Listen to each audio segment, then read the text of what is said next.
to the agenda and for holding the meeting on a Thursday, which is very unusual, but we're very grateful. So this is a reminder to people that this meeting is being recorded and is being live streamed, and by your participation in this meeting, you are consenting to the use of those images and sound recordings. And I remind members, please, to keep your microphones on mute when you're not talking.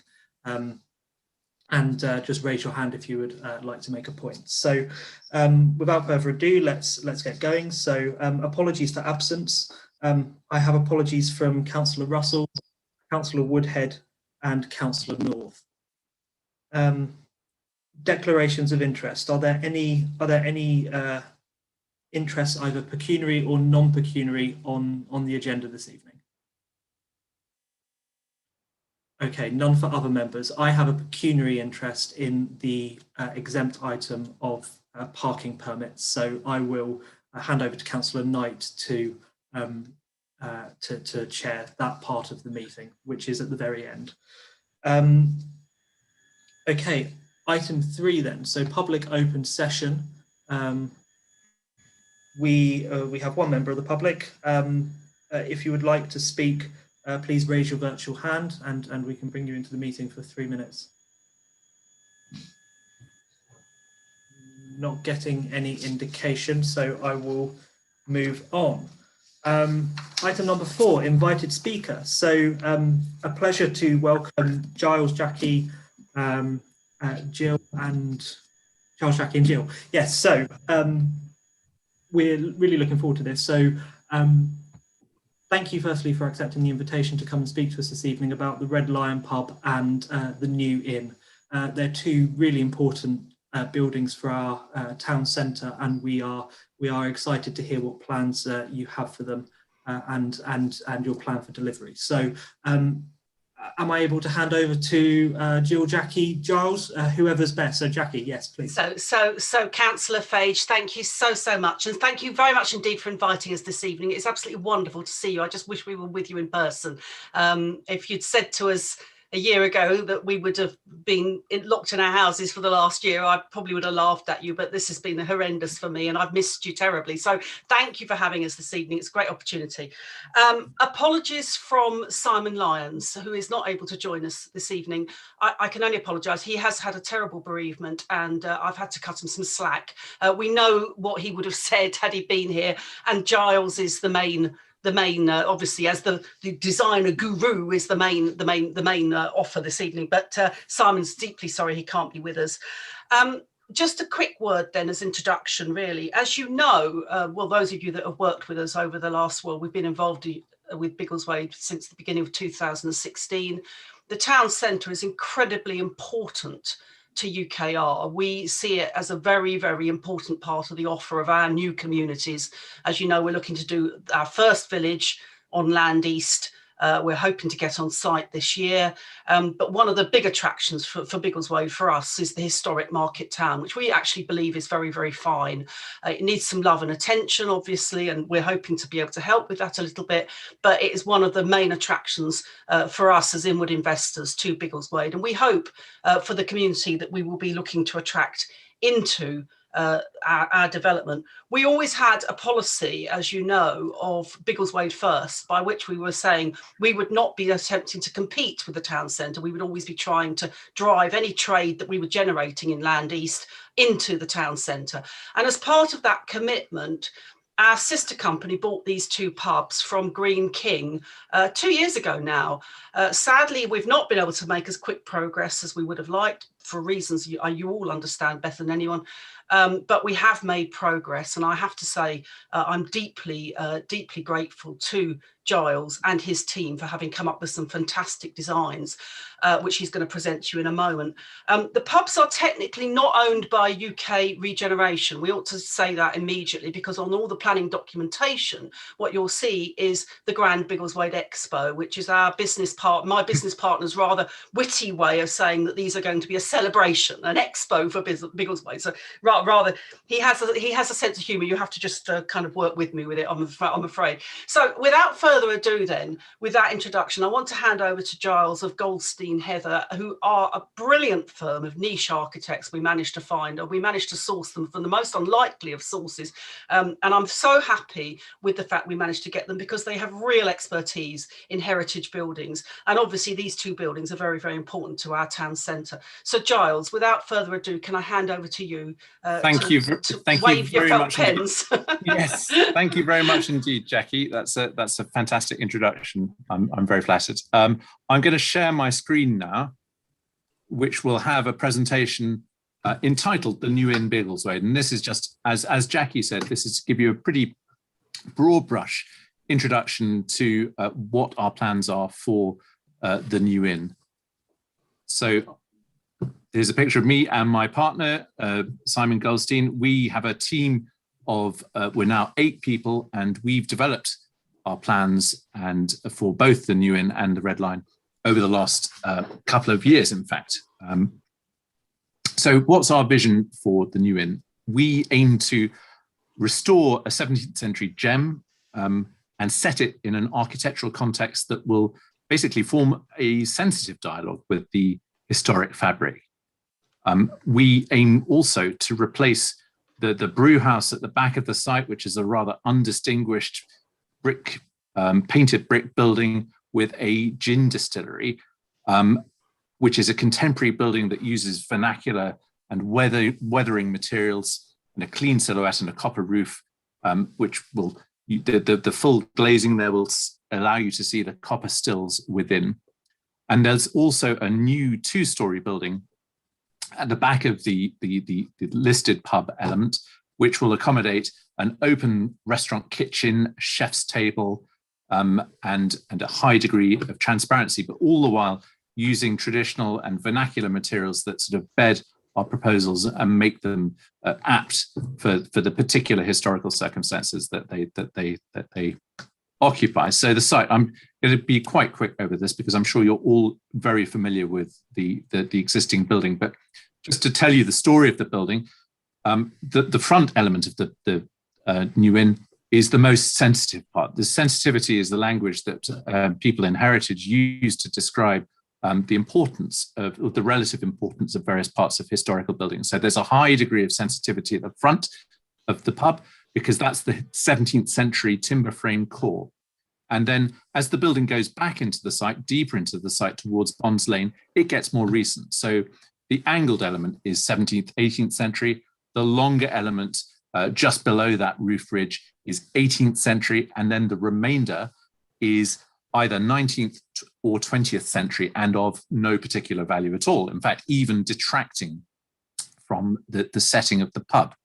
And that's something that we aim to repair. And you'll see that later on in the presentation. So the current layout is pretty simple, really.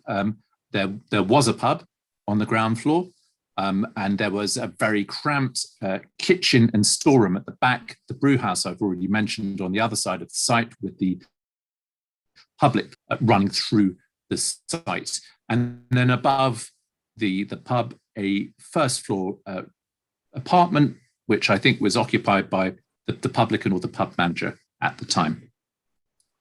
It's also important to mention that that residential unit will continue to be an ancillary residential unit to the use of the pub restaurant below as we go into the future. And again, here you're all sort of Biggleswadians, so this is showing you something that you probably walk past several times a day. But just to show you the existing state of the pub, obviously, regrettably, for the reason of security, we've boarded up the windows to make sure that the pub is secure.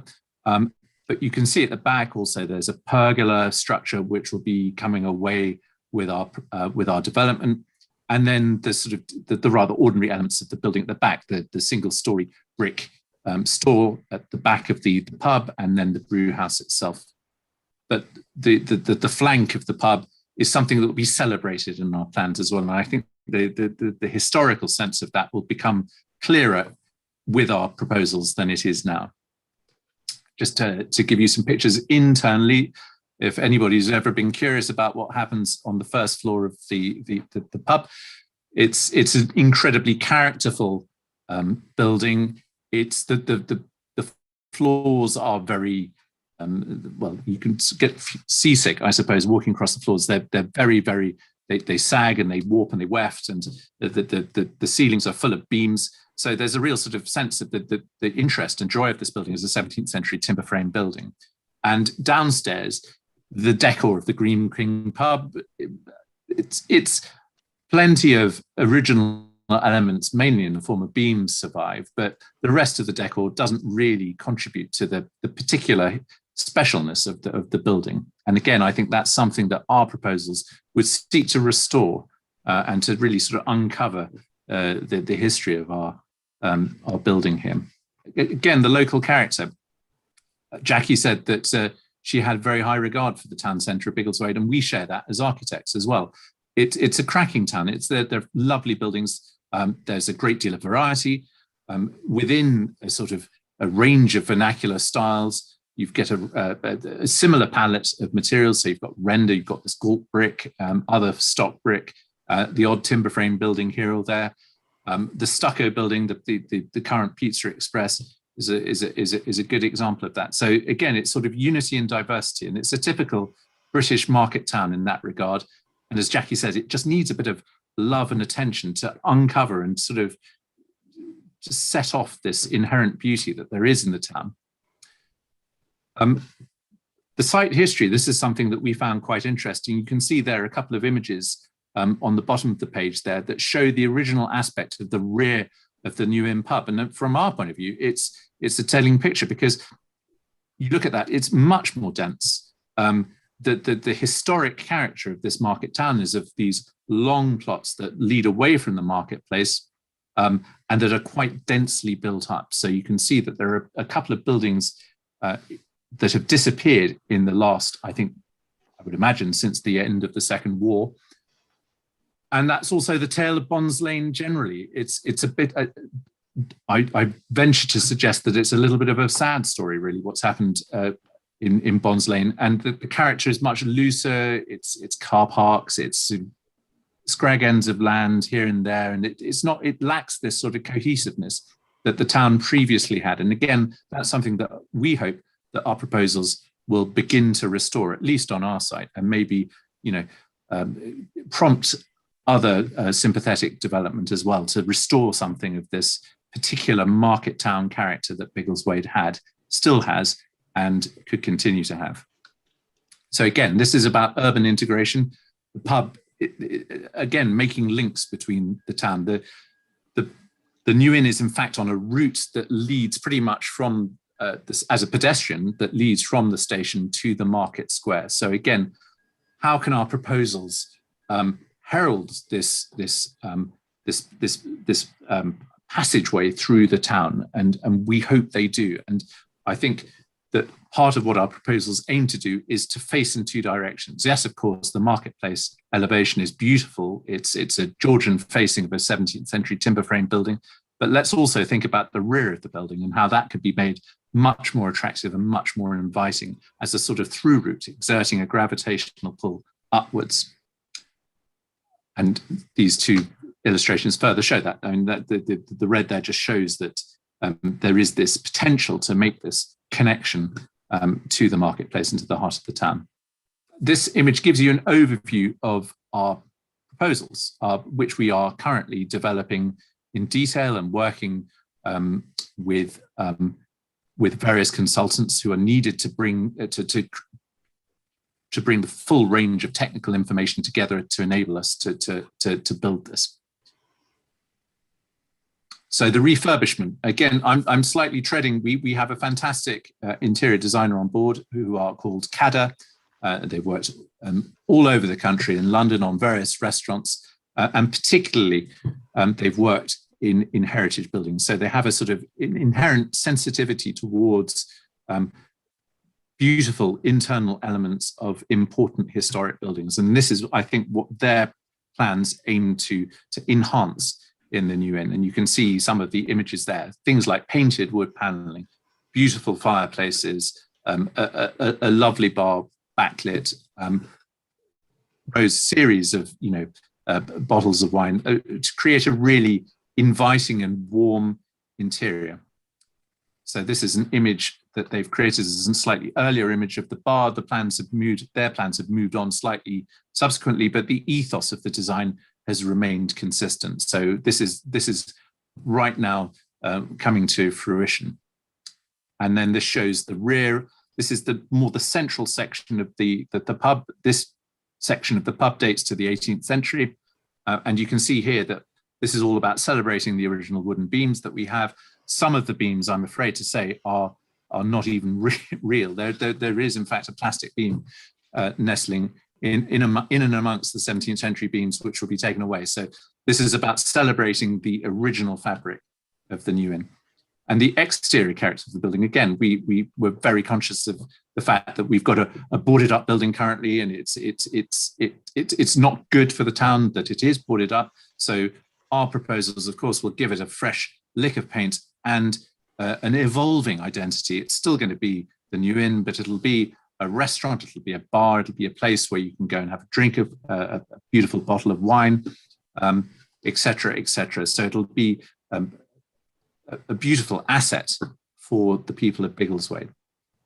Down the side flank, we aim to create a new sunken seating element here. So there will be more external dining. The pergola, again, which is not great, is coming away.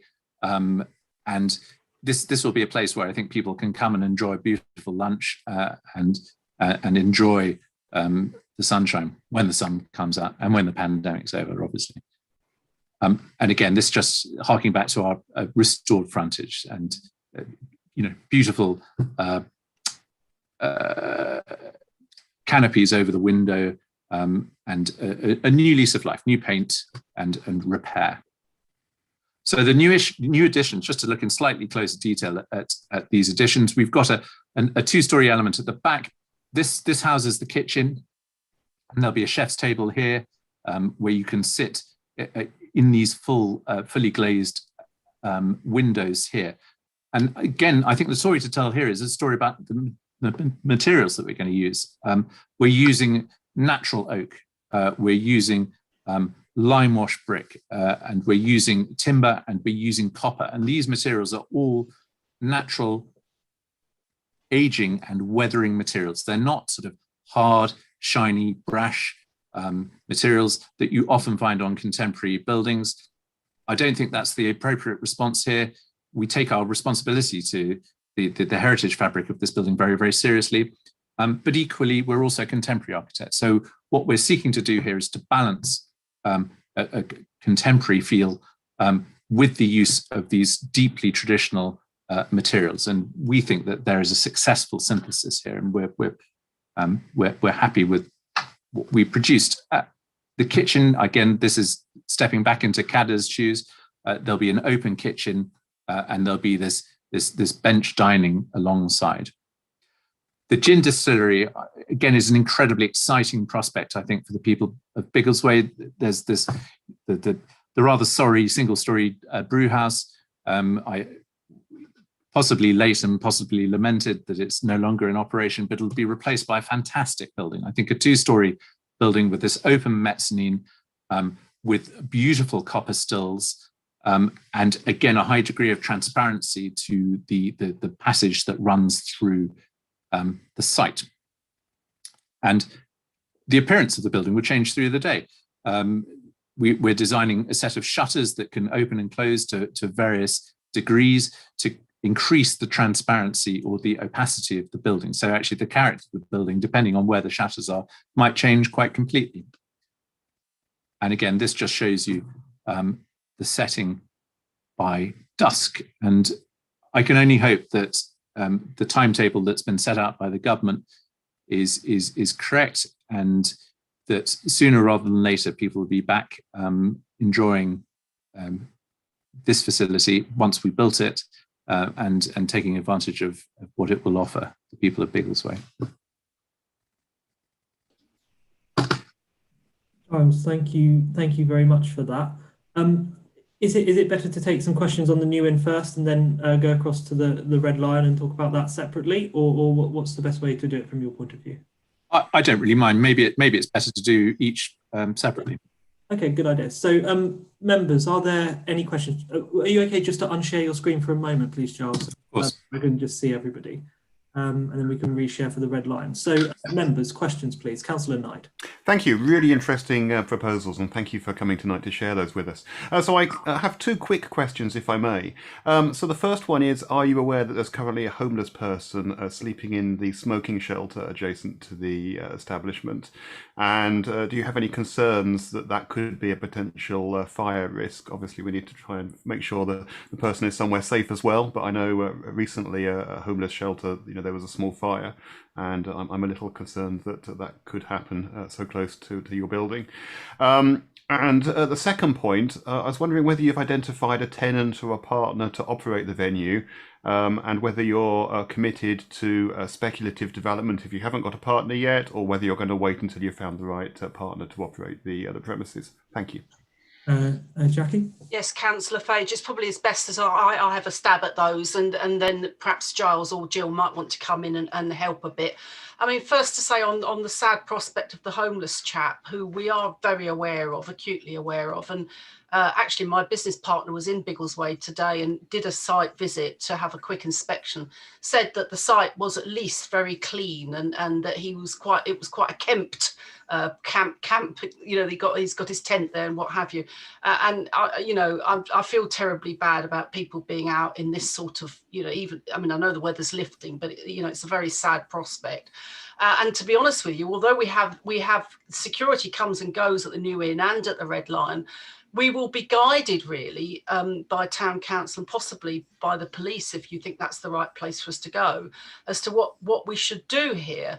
At the moment, we don't think he's causing any real disturbance. We also don't think he's causing any fire risk. We've looked at that, and as far as we're concerned, we'd rather he was there than in the open air. But I have to say, and I have spoken to the mayor about this also, we are deeply concerned about it and would be grateful for any guidance you can offer us, really. So that's the first part of the question. The second part of the question, and I got Simon Lyons to write down about the offer in the pub today, because he speaks on fluent pub talk, and I wanted to make sure I got this right. Now I'm going to read out what the offer is going to be in the New Inn, which is to remain a traditional pub within the market square, yet with new F&B twists. I think he means food and beverage twists, to include a state-of-the-art gin distillery, gin school, excellent wine menu, craft ale, and sensational food at a very good price point. No, we don't have a partner. Biggleswade Expo will be running this themselves. Simon Lyons is a serial entrepreneur. If you want to Google his businesses, the businesses to Google are the Giddy Grocer in Bermondsey and Igloo Flowers. He's one of these who goes around creating businesses and has a real flair for it, and has a deep love, a bit like the rest of us of Biggleswade, and has been around and spoken to all the tradespeople locally, and is really, and particularly in the surfing cafe where he is a regular, and is particularly, picked up a lot of hints and tips from your business people. So already very well networked through, and is doing something that he feels will be complementary to the rest of the offer in the town centre. Brilliant. Thank you. Thank you for that answer. Thank you. I can connect you separately with the homelessness charity that work with Central Bedfordshire. I actually do some volunteering with them, so I'm happy to reach out and make that separate connection. They will be able to offer you advice on how to proceed. Thank you, Deputy Mayor. We don't want to be inhospitable, but it would be helpful to have a strategy, I think, and I know the Mayor would be comfortable if I came up with a response. Thank you. Councillor Strawn. Thank you very much. Welcome, for Jackie, yet again. It's nice to see you back in the Biggleswade realm. The brutal question is, it looks very attractive, very exciting, and it would be looking forward to its opening sooner rather than later. But what is your timescale for starting the build, and when do you hope to open? How long is the build going to take? Oh, Councillor Strawn, you always go straight to the $64,000 question, don't you? Of course, it's the timetable slipped, and I can only apologise for this. This project is a lot further on than the Red Lion. We were hoping to be open for Halloween. I think that's not going to be likely now, partly because we hadn't expected such a gradual lifting of restrictions. But the team are cracking on, and let's hope we could be open by Christmas. I don't want to make any promises until we know whether the restrictions will be lifted, as the government has said, because we can't unsay things to the community. But I'm hoping we can get onto a timetable that will have us open by Christmas. God knows, we're all in need of a glass of gin, aren't we? So let's hope so. Let's hope so. I'm sorry I haven't got a firm answer for you, Duncan. No, it's just an idea of hopefully when you're going to actually be able to start building. I appreciate the opening is another matter, but you've obviously got a time scale for the actual build and with planning, etc. Giles, could you just quickly elaborate on planning and where we are with planning? I think we're quite a long way along, aren't we? Indeed, we are, yes. So obviously we've achieved a planning and listed building consent. We are currently collating information to discharge planning conditions. This is just a standard part of any planning and listed building consent. One of those things, for example, is the preparation of an archaeological watching brief, which is needed prior to any demolition work.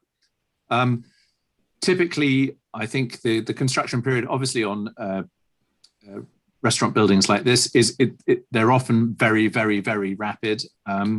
I think that we would look to do that here. So depending on if you can work back from an opening, fair enough, we don't have a firm opening, but I think that you could expect works to start on site 6 months prior to that or around. But we are, as Jackie says, we're a long way down the road. We've achieved our consents. We are preparing what's called a stage 4 set of information, which is a set of detailed technical information, which is coordinated with the structural engineer, with the mechanical engineer, with the electrical engineer, all the various people that we have on the project to implement. And we are a significant way down that road in the preparation of that information. And that's the information that the contractor needs in order to tender the project. So we're not there yet, but we're on the way there. Giles has a great relationship with he has a brilliant team, but he also has a great relationship with CBC officers, and obviously they've got to put together the pre-commencement works schedule and all the rest of it. But we are making progress. Planning is achieved, and I really would hope we could be open by Christmas. So if you're aiming for Christmas opening, you're looking at starting work in approximately June. Yes. The 6 month lead in. And do you know what I'm doing here, Duncan? I'm trying to promise 6 and deliver 10, right? I really would like to get back to the original timetable, which was to be opened by Halloween. So let's see how we go. Let's see how we go. I don't want to make any promises, I'm afraid. Thank you. Okay. Any last questions on the new in from members? No. Oh, Councillor Knight. Just a very quick one. I was just wondering whether you thought it was likely to be necessary to close the passageway during construction works, please. Giles will come in a minute, but we think not, and it is a public right of way, so I think we would struggle with with getting permissions, etc. So I think we're going to keep it open throughout. Is that right, Giles? Have I got that right? I agree with you, Jackie. I think not that we wouldn't want to close it anyway, and I think even, of course, there'll be an extent to which we'll be occupying. The contractor will occupy some of that space in order to build the building. Scaffolding has a certain depth. But always a certain width, access and through route would be provided. Thank you. And are we expecting the passageway to remain roughly as it is? Are there any plans to change the floor? Jackie's. I'm saying the floor. That's a bad way of putting it. But sorry, Giles. I think I can step into this. I think that the local authority is responsible for both the surface and the upkeep. So we have no plans to change that surface. Understood. I thought so as well. Okay. Brilliant. Let's move on then to the Red Lion if there are no further questions. Okay. So first, we're interested on the new in. So Giles, if you'd like to share your screen again, please feel free. And of course, I will try and do this and hopefully it works again. So that's the new in, and this is can everybody see the splash page on the Red Lion? Good. Okay. So as Jackie said, we're slightly, this project is not as far down the track as New Inn, and we are currently liaising with Central Bedfordshire planning officers. We've had a couple of pre-applications, and we're working through those comments to develop our scheme. But I think that whatever scheme we bring forward, that it'll always retain certain elements, and those elements will include an event space, a farm shop, and most importantly, a publicly accessible courtyard, which I think is the centerpiece, the heart of this development, around which everything else coheres. And so the idea again is to try and restore something of the historical aspect of the Red Line. And I think there's a possibly a miscomprehension that the current rather isolated setting of the Red Line is in fact the historical setting, and as we'll see, it isn't in fact. So here everybody knows the site.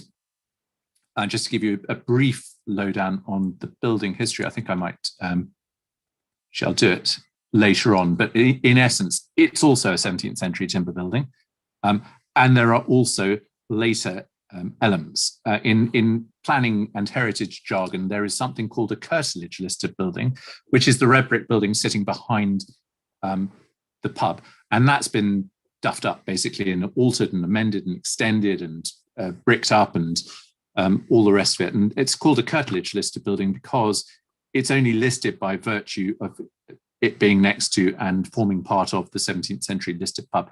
If it were just by itself, it wouldn't be listed. And also the other thing to say about the Red Line, again, I'm sure most Biggleswadians are completely aware of this, that the cladding on the Red Line is late 19th century or even early 20th century. And it's been clad made to look like a mock Tudor building, when in fact it's more like a real Tudor building, well, a Jacobean or Caroline building. But it's a rather sort of historical irony. So the existing layout is that, again, I'm sure everybody's completely familiar with this. You have a pub which has an L shape. There's a kitchen, a rather inadequate kitchen in the angle of the building. There's some rather poor quality ancillary buildings nestling around this angle. The curtilage listed building that I've just described, and then this patch of overgrown land here on the balk. And then, of course, there's the blasted wastes of a rather barren and large car park, and an extent of hard standing, and not much else. So again, this is just to refresh people's minds about what is there, even though, of course, you walk past it all the time. Just to show you the internal photographs, the building's being well looked after at the moment. The 17th century timber frame is in pretty good nick, really. It's in decent condition. You have, again, rather like the New Inn, all of these rather beautiful 17th century timber beams and posts. And unlike, this is the real deal, unlike the outside, which is synthetic or just planks of softwood, this is proper 17th century oaks and floors, and you can see the same sagging on the first floor as well as on the New Inn, although perhaps not quite so much in this case. So I think the building is a bit more structurally stable, or has been structurally stable for a longer time than the New Inn. New Inn is solid and settled, but it's quite sort of up and down in terms of levels. So the site history, obviously, it's statutorily listed at grade 2, and the site listing just backs up what I've said, really. It's a 17th century timber frame building which was refaced in the late 19th and early 20th century. I think the interesting part here is this picture here that you can see. This building, I don't think, is quite the same curtilage listed building. Well, actually, no, it is. Rather, it's these buildings that are different. These are older buildings which have now been replaced by more recent rendered buildings. The other building that you can see along the London Road is what looks like a house with a pitched roof, which is not there anymore. And I think you can sort of see the shadow of the house on the London Road beyond that remains there. And again, the plan, there's a big difference, I think, between the current site and the historical site, or the more authentically historical occupation of the site. And that you can see here is more densely occupied by these buildings. This is the Red Line, basically, the Red Line of the Red Line. And these are the buildings that used to sit within this. So you can see that there's a sort of courtyard space here, and that character has been completely lost because, of course, all of these buildings have gone. So we've taken our design research quite seriously, and we've looked at local examples in the first place, and I think that's very important. We always do that, regardless of the project that we're working on. It's very important to root our architectural research in a particular place, so that our buildings and our designs have an authentic sense of place. And we want our buildings to have a sense of Biggleswade, and we want that to be the fruit of the research that we've conducted. And we rather like this Monumental Masons Yard, which I think is at 83 to 85 High Street. It's just off the High Street. It's one of those sort of inviting little alleyways that you sort of wander down and you find something rather beautiful at the end of it, which is this masonry and timber frame building with these pan tiles, which have been very picturesquely overgrown by grasses and moss. So we like this format. We like the masonry lower element, and we like the timber top element. In fact, that's also fed through into our new in proposals very much. We've also cast our eyes slightly wider and looked at local historical architecture. I'm not going to read through the text on this, but I think the main point is that I think people have an idea that historical architecture is nice and friendly and tame, but actually it's very often completely opposite. There's a wildness to real historical architecture that's certainly lacking in the sort of 19th century reproductions of those historical architectures. And I think that's, again, something that's a sort of an overlap between our contemporary approach and the use of vernacular materials and weathering materials. So we think that there's this fertile field of contemporary architecture that occupies the intersection between these two interests. One of the things that we are hoping that our development will provide is a space which is inspired by orangeries. These images here are from various places in London. In fact, my previous employers put this timber frame building on top of their building in Brixton. But it's a gorgeous space, and it has these beautiful crittle windows that you can fling open onto the terrace, and it's light and it's airy.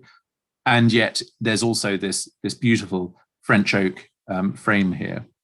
So it's very much a contemporary space, but it's very much a timeless space. And I think that's our ambition for our event space, our orangery at the New Inn.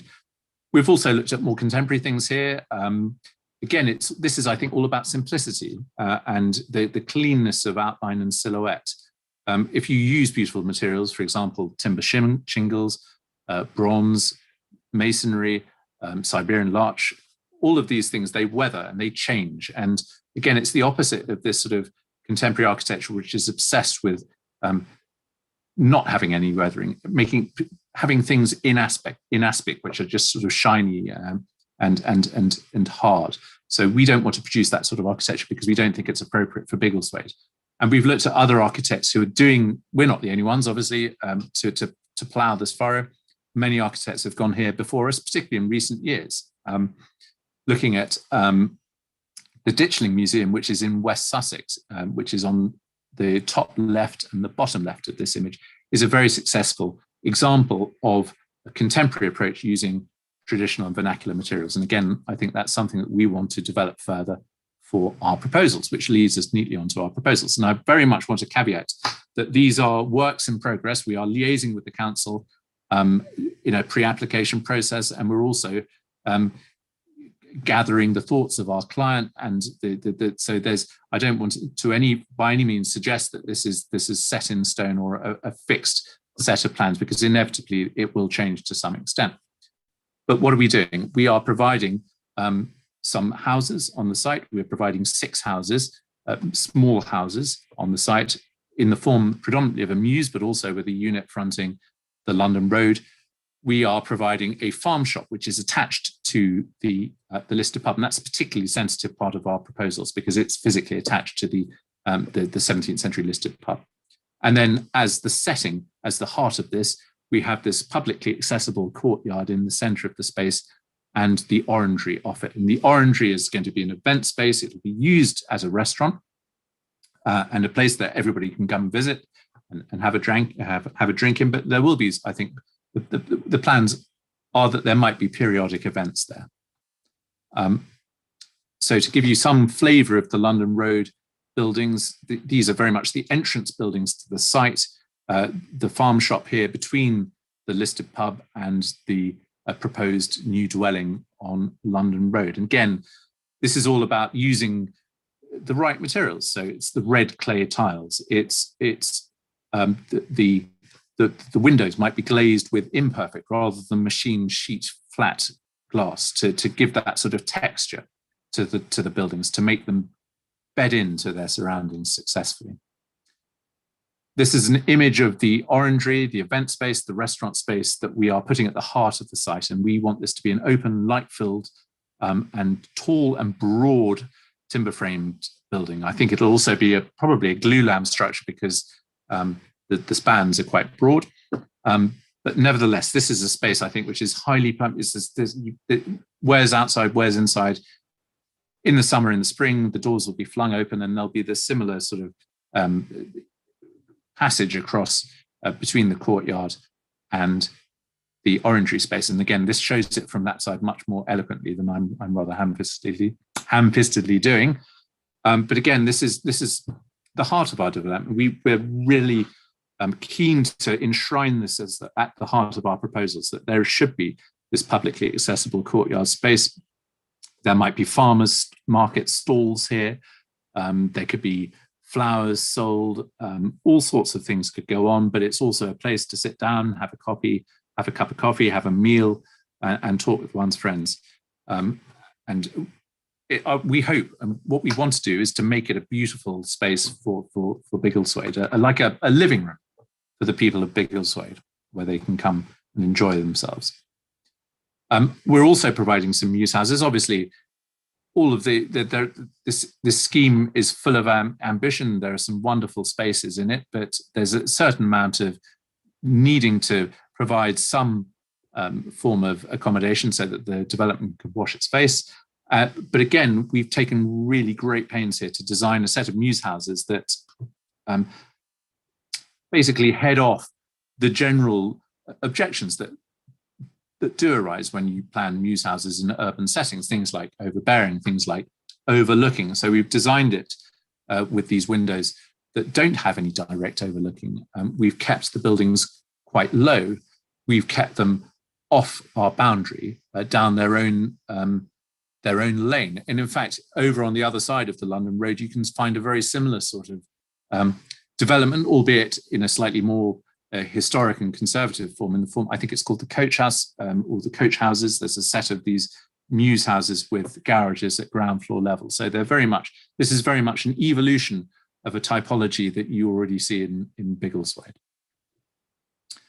And moving out further onto the streetscape and the street scene, this is about being sensitive and sitting back slightly from the listed pub, which is the main event, obviously. And we have this idea of a garden wall, which will be in natural honeyed stone. There will be timber doors, these coffered timber doors that can be open when the space is in use as an event space, but also in restaurant use, but appropriately regulated so it doesn't cause disturbance. And the mews houses, of course, are well set back from that street line. And we hope also as the development ages and long after it's built, it will continue to change because the materials will weather, plants and creepers grow up facades, and not nature taking over, but nature taking its just part in the creation and evocation of a beautiful atmosphere. So that's really where we've got to. And I would take you through our experience, but I don't think that's particularly necessary at this stage. I think we should probably leave it here, and happy to answer any questions about our evolving plans for the Red Lion. Thank you, Giles. If you're able to unshare your screen, thank you. So members, any questions about the Red Lion? Councillor Strawn. Thank you very much for that. Very thought-provoking for a start. Nothing that I'd envisaged before. And but one thing I do notice from the pub point of view, a total lack of parking. What are your thoughts about the use of the pub and parking? Admittedly, nobody can drink and drive anymore there, but that's something that did strike me, that the car park's going, and I can understand possibly why from a economic point of view, but what's your view on the parking, and where are people meant to be parked if they're coming from, or coming from meal even? Giles?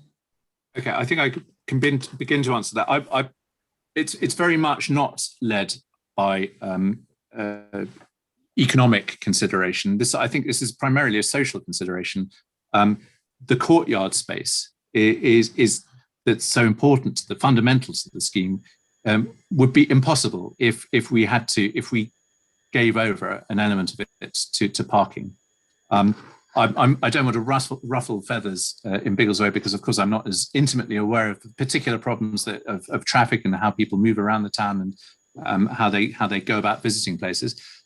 But there is other parking in the immediate area within the town centre. Within a few minutes walk, there's the car park north of I think it's actually contiguous with the hotel building, just on the other side of the walk, and there's a larger car park further north of that, which is within striking distance. And of course, there's also the marketplace.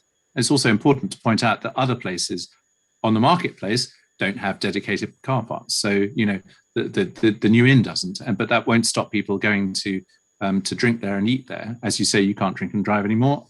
And I think just from a personal point of view, and I know that Simon Lyons and Jackie and the rest of the client team are passionately committed to providing this courtyard space. This is really a scheme that lives or dies by the provision of this open air living room for the people of Biggleswade. And it's very much, we can be compliant, or we can try and be more compliant with the highways department, where there is still, I think, a sort of a commitment or a certain protectiveness over the use of the motor car, and possibly the more contemporary drift of planning policy, which is away from reliance on motor cars. And we're just on the edge of the town centre here. So we think that there is the social benefit of the marketplace, but also we are thinking about what do we do with parking and how do we handle that. If I may say from the chair, thank you for that answer. If I may just say from the chair, I think, you know, we wouldn't require other pubs in the town centre to provide parking in this way, or restaurants even. So, you know, it's down to, you know, it's obviously a matter of opinion, but for my personal view, for what that's worth, you know, it was a pretty poorly used car park, and that's a space that could potentially be put to better use. And I think that's probably where the applicants are coming from. So, Councillor Bond. Good evening, Giles. I'm impressed. It looks gorgeous, actually. I'm amazed you've got so much on that site. There's Muse houses as well. I think the courtyard looks fabulous, especially, you know, it's a good-looking building. What's the house? You've got the 6 Muse houses, and you've got the house on London Road. What's the house on London Road element? That is, in fact, one of 6 houses. So there are 5 houses in the Muse, four 2-story Muse houses. There's a single-story Muse house in the corner of the site, and then there's a further residential dwelling on the London Road. Okay. As Councillor Storm was saying earlier about car parking. They all have parking. They all have parking. Yeah, I see. That's great, because Town Council's got a principle of not supplying parking permits to new buildings, because obviously there's a shortage of parking in town. But yes, I'm highly impressed what you achieved on that site. I didn't realise it was as large as it appears. So I take my hat off to you. Especially love the way it's shielded from the other buildings with the I want to say the way the windows don't actually overlook. You're a very clever chap, obviously. Well, you flatter me in. We've done quite a few of these Muse schemes, particularly in London, and the same issues always crop up. So rather than having futile arguments with planning officers about overlooking and overbearing, it seems opportune just to design those things out to stop. Yes. Okay, thank you. It almost feels a bit like a wedding venue, parts of it as well. So watch out, Councillor Bond. You might have a bit of fishing. A jest. Are there any further questions or comments on the Red Lion? Maybe if I could just ask one similar to what Councillor Strawn asked on the New Inn then. So we're not as far along with the Red Lion. What do you see as your next few steps, and what are the obstacles, and what are the rough timelines that we're looking at? Giles. Okay. Again, we've had two what's called pre-application meetings with officers at Central Bedfordshire, and they've both been quite constructive meetings. That's not to say that there aren't areas of disagreement, and one of those areas of disagreement is on the provision of car parking and servicing. So we have a number of things to work through, both with planning officers and also, I think, on the client side to develop the designs further to make sure that we're happy with what we have on the site. I think that we are now looking to finalise a design and to take it to Central Bedfordshire for a planning application and a listed building application. And again, I don't step on Jackie's toes here. These things are slightly up in the air at the moment, but we are ready to do that. And I think that what we need to do now is just make sure that we've got the proposals where we want them to be, and then we will bring them forward to Central Beds for a planning application, listed building application. Okay. Councillor Alban. Yeah, thank you. You mentioned the barn, which is listed by virtue of being in the curtilage of the Red Line itself, and that is obviously gone as part of your design. So yes. Does that present any difficulties, the fact that it has got its own listing? It's more the point that it doesn't have its own listing. It's within the listing of the other building. Yeah, but the fact that it's listed like that, does that give you any issues? Yeah, well, it certainly makes it harder for us to. It imposes a greater obligation on us to tell or to argue the case that it should be demolished, and that's a case that the local authority is increasingly receptive to, having been quite resistant to initially. I don't mind sharing with you. We think that the building isn't of any particular value. It has a certain picturesque value, of course it does, because it's overgrown. You know, there's plants growing up the side of it. It would be hard for a building not to look picturesque in those circumstances, but that disguises the fact that the building itself is in very poor nick. It's very narrow as well, and it sits on a very awkward part of the site. It's a bit too close to the pub and not quite far enough away for the programme that we want the site to deliver. And it's been altered beyond its original aspect. So again, for all of those reasons, its value, its aesthetic value and its historical value has declined. And lastly, it is a curtilage listed building. So we have a fantastic heritage consultant on board. Who has presented a case that it can be removed, and I think that the council are receptive to that now. Yeah, can I just ask? I mean, it looks fairly modern in its construction, and that it's basically brick built. Yeah, you know, fairly recent brick built. Is there any part of it that's older than it would appear from the outside? No, none. It's a late 19th century building. Thank you. Any last questions? Councillor Bond. I find it quite interesting that you've had this conversation about curtilage listed. I've had a really interesting conversation with the enforcement officer about such a definition of curtilage. And I don't think his definition agrees with the conservation officer. In his point, he's the one who's got to stand up in court and argue the case. I think it's, you know, curtilage listed. Obviously, in theory, for a curtilage listed building requires listed building consent. But just because it's actually closed doesn't necessarily mean it's curtilage. You can't actually always argue the case. It's a root point. So I think, you know, if you, especially looking at that building, to use the terms a previous conservation officer once told me, he said, just because it's old doesn't mean it's worth keeping. And I think in this case, I can't really agree it's worth keeping. But that's an argument you're going to have to win or lose one way or another. Absolutely. Thank you. Excellent. Okay. Well, thank you ever so much again for your time this evening. This is we often get through invited speakers quite quickly, but when we have very important things to discuss, we are happy to spend as long as we need to. And I'm grateful for you giving up an hour of your evenings to come and brief us on these plans. It looks like the new inn, obviously COVID has stretched timelines for pretty much any deliverable related to planning, I'm sure. But hopefully we can look forward to seeing that open. We know we're not committing to timelines, but I'd hope that can form part of the town centre recovery as we come out of this in the, hopefully in 2021. And then we look forward to seeing hopefully a planning application at some point for the Red Lion as well. And I'm sure you'll notice Councillor Bond is also a Central Beds councillor who has a lot of interest in listed buildings, among other things, and the preservation of the town centre. So I'm sure he'd be happy to engage with you offline if there are any obstacles at Central Beds level. That would be great. Discussion.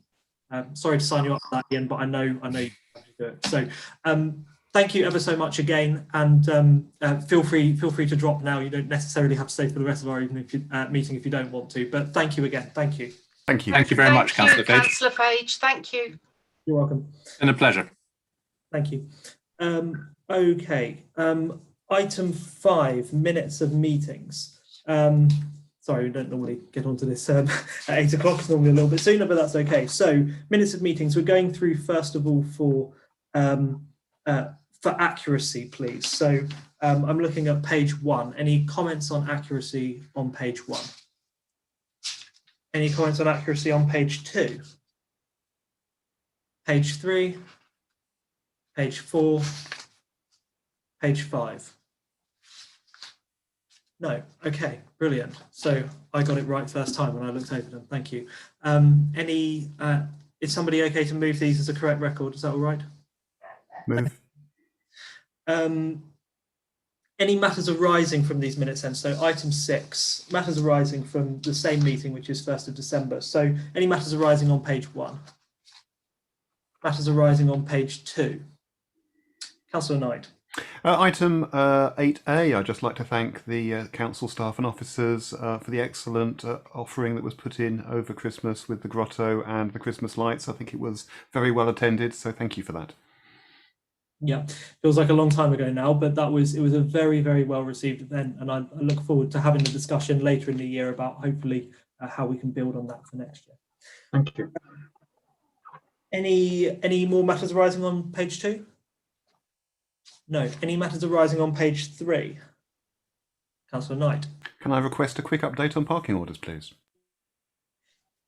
Yes. So, Philip, I'll come to you in a minute and you can just fill in the gaps. So we have drafted the signage. It's just going back and forth. So I drafted the signage, which is unusual for a councillor, but I did it because I have some of the historical knowledge around it. It's been drafted, it's been tweaked.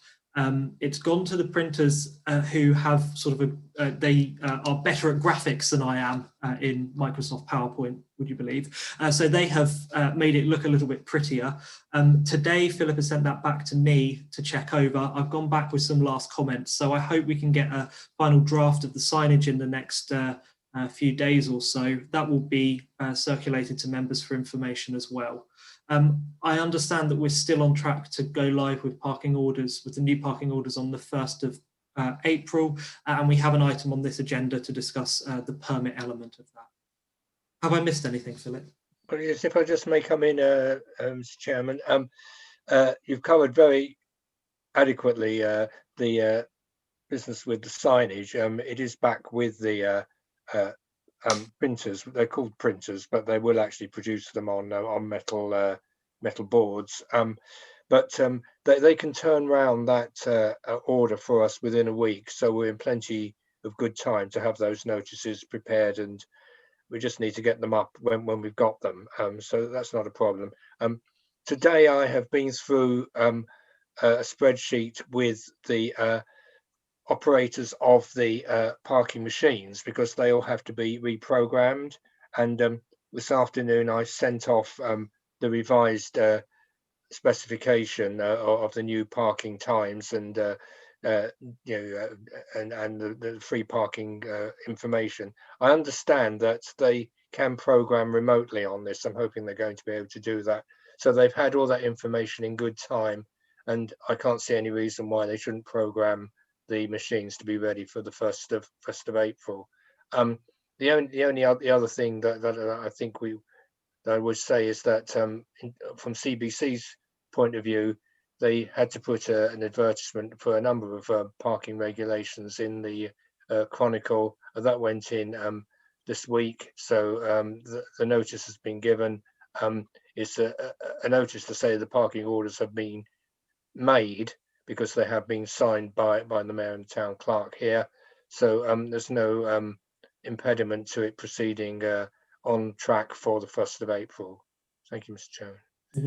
Thank you for that update, Philip. Is that okay, Councillor Knight? Thank you very much. That's great. That's okay. Any further matters arising on page 3? No. Any matters arising on page 4? Councillor Pullinger? Yeah, so items 7D and 7F, I'd just like us to note the fact that the items that were supposed to be on the agenda today are not, and that they should be on the next town centre management agenda. Yes, hopefully. Hopefully. A very different kind of agenda this time, but hopefully, absolutely, Councillor Pullinger. Councillor Knight? On the street furniture, again, I just wanted to say thank you for the refurbishment of the first batch of, I think, 9 benches, which look absolutely fantastic. And since the 8th of March, I believe outdoor recreation is now allowed, and it's great to see many people enjoying the benches. I was wondering whether it would be possible to get an update for the timeline for concluding that work, please. Peter? Yeah, it is taking a while. So my sense is that the benches won't be complete probably for another, I'm guessing probably about another 6 or 7 weeks. But I also have some good news as well. So I'm in negotiation at the moment to bring our bikes back. So our famous bikes are about to return. There are, I think, 11 of them. What I'm also in the process of doing is making them good. So effectively, they are iron, yeah, with a plastic rubberized coating, yeah. So we'll be taking the coating off. We'll be making them good. We'll be storing them, and we'll be moving them to our new depot. And then we will have a conversation with members about where best to put them back into the community. Wonderful. That's a very welcome update. I haven't heard too much noise about the bikes moving actually from residents, but I know among councillors it's something that we're keen to preserve.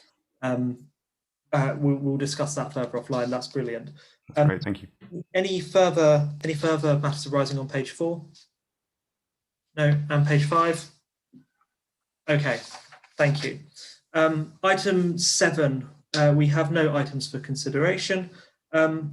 Item 8 matters, so items for information. Crime Working Group, for members to receive an oral update from Councillor Strawn on the Crime Working Group, and I'm happy to chip in as well here if necessary. So Councillor Strawn, do you want to provide a brief update? Thank you, Chairman.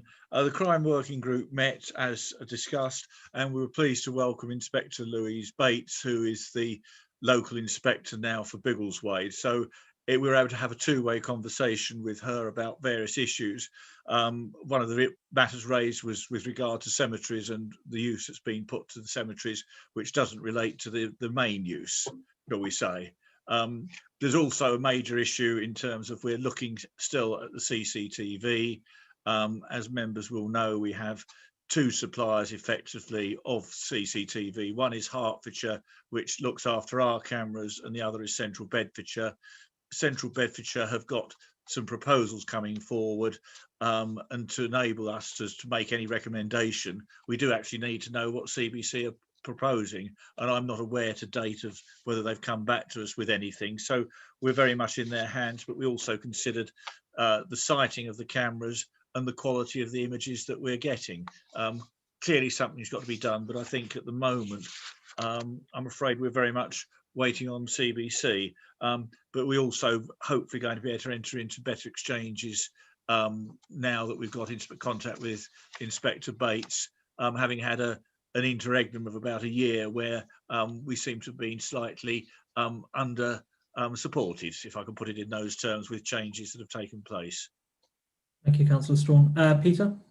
Just a brief statement to make. On the back of that conversation, we now have a direct interface with the police. So I'm in regular email conversation with Inspector Bates. And when we have particular issues in the community now that we need to be quickly resolved, we can have a very quick conversation and they can be remedied quite quickly. And there's been 2 or 3 examples of that of late where Inspector Bates has intervened and has turned things around very quickly. So I appreciate her input. Thank you. Brilliant. Councillor Strawn, did you want to come back? Yes, just in the light of that, I don't know what Mr. Tarrant would say about how we should be relating to Inspector Bates, whether he would like me to, if I get issues, to raise them through him to go to her, which I think may well be a preferable course rather than having 2 of us going in. And on that basis, in much the same basis, any matters that councillors have, I'd recommend they go through the town clerk rather than necessarily through me. I'm quite happy to intervene. I've got 1 telephone call I do need to make on 1 issue, but I'll then pass it back through the town clerk to pass on to the police. Peter? There's only one observation I'd make about that. I think that's perfectly appropriate. What Inspector Bates would say is that effectively when we have a direct communication, those issues are not picked up by the crime stats so easily. So their preferred way of entry is to log calls, yeah, and to get a crime reference number, yeah. But if there is something particularly contentious, we can use the direct route. But yeah. Just if I can come back on that, I think it might be appropriate in my view to do it both ways. One is to log it so that it's there and recorded, but secondly to have the other direct input into the police, because one of the comments has been in the past, things have been reported to the police but not actioned. If we feel that it's important, I'd suggest that it's both logged and sent through the town clerk, if that's appropriate. Yeah, Peter? Just a quick update. One of the things that I've been trying to do something about of late, after talking to our some of the shops that remain open, is to discourage people from parking on our double yellow lines, particularly around Greggs and the funeral area. And it's been difficult for the funeral directors to get some of their vehicles out. So I've been working with Inspector Bates to try and do something about that. And we've been taking pictures of cars in the sense of so that we can report them direct to Inspector Bates. Thank you. Brilliant, brilliant. Yes, often a matter that bandies between the police and central beds, and sometimes it's tricky to know where the responsibility lies. Thank you, Councillor Strawn, for that update. Just for members' information, Councillor Strawn is now properly chairing the crime working group. We didn't really have a formal chair prior to that, but now Councillor Strawn is properly in charge. Can I just say it's nice to know I'm properly in charge. I was improperly in charge before. You were indirectly in charge. You've now got the elaborate title of chairman of Town Centre Management Crime Working Group. So there we go. We'll get you a badge with that on. And a uniform. We'll send that to the same printers as the car parking signage. Okay. Item 9, public open session. Our member of the public has disappeared, but that's okay. Item 10, exempt items. So we have a couple of exempt items to consider. So we will end this part of the meeting there, and we will regroup in a couple of minutes' time in exempt. Thanks, everybody.